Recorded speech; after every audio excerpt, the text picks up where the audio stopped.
नमस्ते बच्चों, RPS school की हिंदी की कक्षा में आपका स्वागत है बच्चों। मैं आपकी हिंदी की शिक्षिका लक्ष्मी। आज हम लोग व्याकरण करने वाले हैं बच्चों। आप लोग सब अपनी कॉपी निकाल लीजिए, व्याकरण की कॉपी। व्याकरण में आज हम लोग क्रिया पढ़ेंगे। क्रिया किसे कहते हैं, इसकी परिभाषा को अच्छे से जानेंगे और क्रिया के कितने भेद होते हैं, दोनों भेदों की परिभाषा को अच्छे से समझेंगे और इसके उदाहरण को भी आज हम लोग देखेंगे। ठीक है बच्चों, तो चलिए पाठ मेंशन कर लीजिए।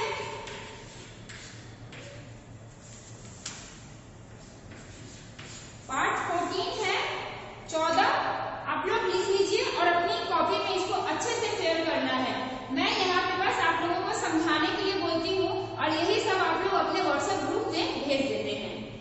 इस चीज को आप लोग टाल रहे हैं बच्चों, टालने के अलावा कुछ नहीं कर रहे। आप लोगों को अच्छे से एक्टिव होना है पढ़ाई के प्रति और अपने जीवन के प्रति, अपने कर्तव्य के प्रति, है ना। आप लोगों को पढ़ना है, हम लोग हैं आपकी हेल्प के लिए, आपकी मदद के लिए। आपको जब जो हेल्प चाहिए हम लोग बताएंगे आपको, लेकिन कब आपकी हेल्प कर सकते हैं, जब आप इसके लिए रेडी हो जाएंगे, पढ़ाई के लिए रेडी हो जाएंगे। तो सारे बच्चों को होमवर्क भेजना है, एक एक बच्चों को भेजना है और जिनको जो भी दिक्कतें आ रही है वो बताएंगे व्हाट्सएप ग्रुप में। ठीक है बच्चों, तो ये आप लोगों को लिखकर नहीं भेजना है, अच्छे से इसकी परिभाषा को, क्रिया के भेदों को, उसकी परिभाषा को उदाहरण सहित आप लोगों को समझाना है, लिखकर समझाना है। ठीक है बच्चों, तो चलिए हम लोग आज जानते हैं क्रिया किसे कहते हैं, है ना। क्रिया किस चिड़िया का नाम है। क्रिया से ही आप लोगों को काम की अभिव्यक्ति हो रही है। यहाँ पे कार्य के संपन्न, काम का बोध हो रहा है ना। तो क्रिया का अर्थ वही होता है बच्चों, कार्य के करने या होने का ज्ञान कराने वाले शब्दों को क्रिया कहते हैं। कार्य के करने या कार्य के होने का बोध का ज्ञान कराने वाले शब्दों को, जो शब्द है हमारे, तो हमारे क्रिया के कौन कौन से शब्द है। क्रिया मतलब कार्य का संपन्न होना। जब वाक्य एक हम लोग लिखते हैं, जैसे कि राम ने मोहन को मारा है, तो राम क्या हुआ और मोहन क्या हुआ, हमारा कर्ता हुआ। और कर्म क्या हुआ, आप लोग बताइए कर्म क्या हुआ बच्चों। यहाँ पे किसी को, मोहन को क्या किया जा रहा है, मारा जा रहा है। तो यहाँ पे क्रिया क्या हो रही है हमारी, यहाँ पे जो कर्म है मारना, किसको किसके द्वारा मारा जा रहा है, राम और मोहन के द्वारा मारा जा रहा है ना। तो यहाँ पे मारना, पीटना, आना जाना, जैसे देखिए आना जाना, खाना पीना, क्या होगी, ये हमारी क्रिया कहलाती है, जिसके द्वारा कार्य को संपन्न किया जाता है। ऐसे शब्द क्या कहलाते हैं, क्रिया कहलाते हैं। तो आप लोगों को बस वाक्य पकड़ना है, जैसे कि राम दौड़ता है, तो यहाँ पे राम के द्वारा क्या किया जा रहा है, दौड़ा जा रहा है। तो ये हमारी क्रिया हुई, वो एक कार्य को संपन्न कर रहा है। राम क्या कर रहा है, दौड़कर इस कार्य को कर रहा है। तो कार्य के करने या होने का ज्ञान कराने वाले शब्द हमारे क्या हुए, यहाँ पे दौड़ना हुआ ना बच्चों, राम दौड़ता है। तो यहाँ पे जो दौड़ता है, ये क्या हुई, हमारी क्रिया हुई, यहाँ पे राम के द्वारा दौड़ा जा रहा है। तो इस तरीके से आप लोग समझ जाएंगे कि क्रिया किसे कहते हैं। जहां पे काम, कार्य, क्रिया शब्द से ही आप लोगों को काम की अभिव्यक्ति हो रही होगी, कार्य की अभिव्यक्ति हो रही होगी, है ना बच्चों। तो इसको अच्छे से आप लोग समझ गए होंगे। तो चलिए अब हम लोग जब कोई काम करते हैं बच्चों, काम एक सकारात्मक होता है, एक नकारात्मक होता है, एक कर्म सहित होता है, एक कर्म रहित होता है। तो हम लोग जब काम की परिभाषा को जाने हैं, क्रिया की परिभाषा को जाने हैं, तो काम के जो रूप है उसको भी तो हम लोग जानेंगे, है ना, कि काम हम लोगों ने किस प्रकार का किया है, काम हमारा सकारात्मक था या नकारात्मक था। तो चलिए क्रिया के भेद, कर्म की दृष्टि से क्रिया के दो भेद होते हैं। क्रिया के कितने भेद है बच्चों, क्रिया के दो भेद है। तो मैंने अभी आप लोगों को बताया कि हम लोग कहाँ गए थे, काम करने गए थे। तो काम हमारा कैसा हुआ, सकारात्मक हुआ या नकारात्मक हुआ, वो हम लोगों को समझना है ना। तो काम हमारा एक सकारात्मक है तो एक नकारात्मक है। सकारात्मक क्या है हम लोग उसको जानेंगे। क्रिया के जो पहला भेद है सकर्मक क्रिया, नाम से ही आप लोगों को सकारात्मक अभिव्यक्ति हो रही होगी।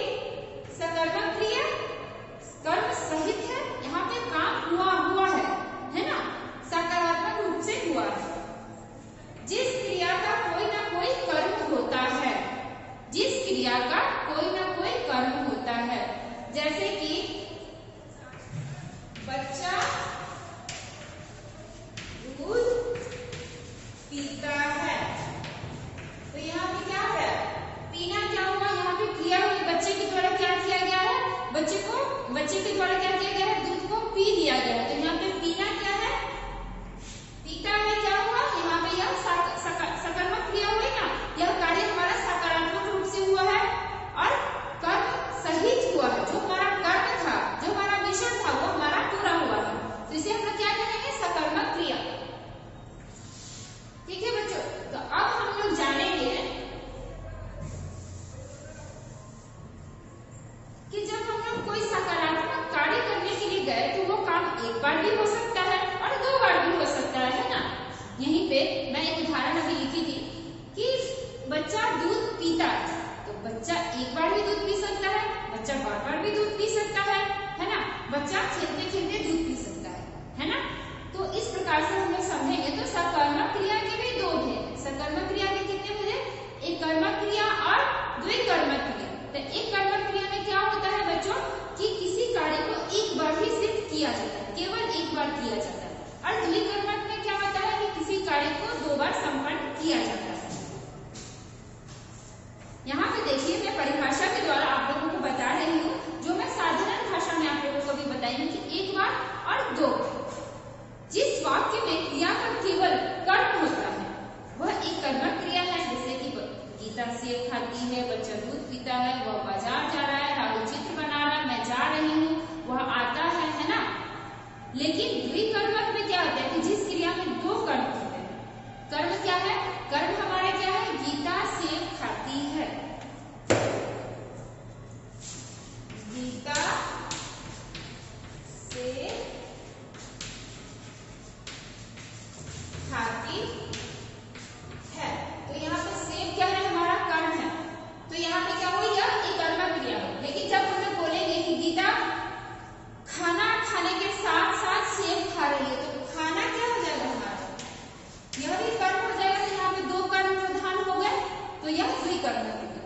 तो व्याकरण बहुत ही आसान है बच्चों। देखिए, अभी मैंने आप लोगों को किस तरीके से समझाया कि हम लोगों को काम करना है, तो काम कैसे हो सकते हैं, सकारात्मक और नकारात्मक हो सकते हैं। तो सबसे पहले आते हैं हम लोग सकारात्मक। तो सकारात्मक जब कार्य करेंगे तो वो काम एक बार भी तो हो सकता है और 2 बार भी हो सकता है ना। तो इस तरीके से आप लोगों को समझना है, तभी हम लोग दोनोné कार्य को समझे, एक कर्मक और द्विकर्मक। अब हम लोग आते हैं कर्म रहित, जहाँ पे कार्य ठीक ढंग से पूरा नहीं हुआ है हमारा। अब हम लोग नकारात्मक की ओर आए। सबसे पहले हम लोग कहाँ गए थे, सकारात्मक की ओर गए थे। अकर्मक क्रिया, जिस क्रिया का कोई कर्म नहीं होता है, इस क्रिया के व्यापार का फल कर्ता पे पड़ता है। आप लोग कर्ता, कर्म, क्रिया सबको जानते हैं बच्चों, क्योंकि हम लोग इससे पहले संज्ञा पढ़ चुके हैं, कारक पढ़ चुके हैं। तो कर्ता, कारक और कर्म में आप लोगों को कठिनाई नहीं हो रही होगी समझने में। जैसे बच्चा दूध पीता है, क्या है हमारा, कौन है, कर्ता, कर्म, क्रिया। तो यहाँ पे अब आप लोग देखिए, जिस क्रिया का कोई कर्म नहीं होता, जिस क्रिया का कोई कर्म नहीं होता, इस क्रिया के व्यापार का फल कर्ता पे पड़ता है। तो यहाँ पे अकर्मक क्रिया क्या हुई, हमारी कर्ता मेन हो गई, यहाँ पे बच्चा हमारा मेन हो गया। पिता ही हमारी क्रिया है ठीक है, लेकिन इसका जो फल है वो कर्ता पे पड़ता है। कर्ता कौन है हमारा, यह बच्चा है। मैंने एक उदाहरण के साथ बच्चों आप लोगों को अकर्मक क्रिया समझाई, तो आप लोग बहुत अच्छे से इसको समझे होंगे।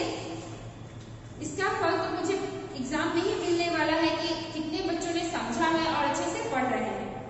जिस क्रिया का कर्म नहीं होता उसे अकर्मक क्रिया कहते हैं। इस क्रिया के व्यापार का फल कहाँ पड़ता है, कर्ता में पड़ता है। कर्ता हमारा कौन था, बच्चा था। जैसे लड़का दौड़ता है तो दौड़ना, उड़ना, हंसना, ये सब क्या है, अकर्मक क्रिया ही है। लेकिन इन वाक्यों में क्रिया का व्यापार का फल कौन हुआ, लड़का, बच्चा,